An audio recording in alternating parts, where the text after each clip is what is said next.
How good, Rex, was Harbour Town? Like, I loved the conditions that we saw on the weekend. Brown, bouncy, a little bit chewed up on the greens. The wind was blowing a little bit, at least in the third round. To me, like, that is a quintessential PGA Tour venue that asks a lot of questions about tour players. I couldn't get enough of the coverage. Think I'm going to call you a little bit on this one. I think you've said, I'm going to say this nicely, that that's not your favorite golf course, to Oh, be clear. this is the same thing.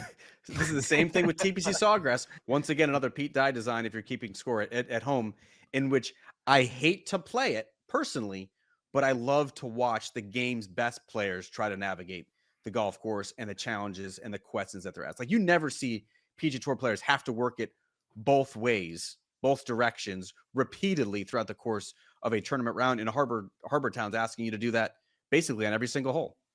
Well, and to your point, it requires shot making, and I don't know that there's many on tour that really require that. I think Colonial, will there be in a couple of weeks, that certainly is one of those courses. I think Riviera, which unfortunately we didn't get a chance to go to because of the devastating wildfires, but there's only a handful of courses I think that you go to over the course of the year that really demands what you just said, a bunch of different questions.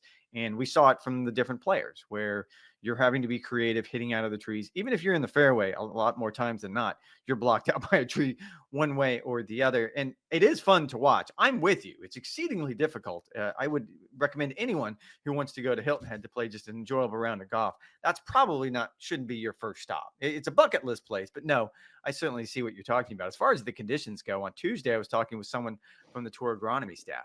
And I was saying, like, this is a best case scenario for you because in that area, I don't think they'd had any rain since the Monday of the Masters, which everybody got the kind of the same storm that was running through. And he said, yeah, he goes, if I'm being picky, he goes, I could do with like 2/10 of an inch of rain overnight for no other reason, just to knock the pollen down.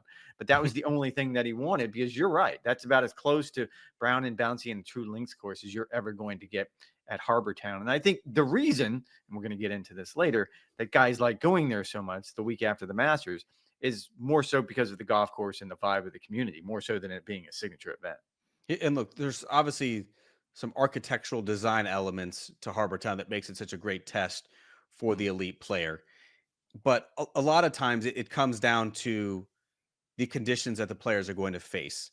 And everyone wants, I guarantee if you polled PG Tour setup, the setup crew, they would want what you saw on the weekend every single week on the PGA Oh, Tour, yeah. where it's bouncy, where you really have to control the spin, where you have to sort of factor in the first bounce, where you have to play a couple of different shots around the greens and work off the slopes and the angles, and all of that stuff matters into a player's calculus. It's really hard to manufacture that week in and week out on the PG Tour, particularly when you have the model as the tour does, where you're following the sun.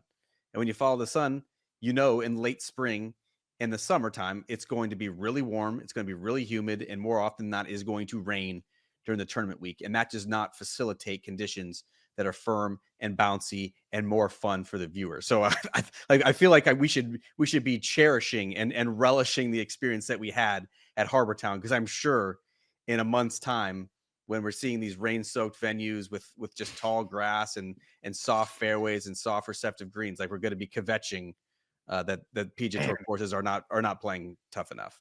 Well, and Davis Love and his design team are going to come in and do some work on it before next year's tournament. So I will be curious to see. It probably needs to be updated in a couple of places. It probably needs to be lengthened. There's not a whole lot of places for them to go, but it is a relatively short golf course by tour standards. But I will say, by and large, and you brought up the Pete Dye thing, which for you and I, that means every tee shot's going to be just intimidating. You're looking at something in every direction that you don't want to hit your golf ball. And very rarely, 18 being a perfect example, do you realize that that's the largest fairway you could possibly build on that piece of land. But it looks like you only have marsh to hit it into. And I think it's one of the rare times that Pete Dye design gets into the players' heads, because I don't think it happens very often. They're more point A to point B. They know exactly what they need to cover, and it's not difficult. But watching those last few groups play 18, it clearly is just as intimidating for them as it is for us.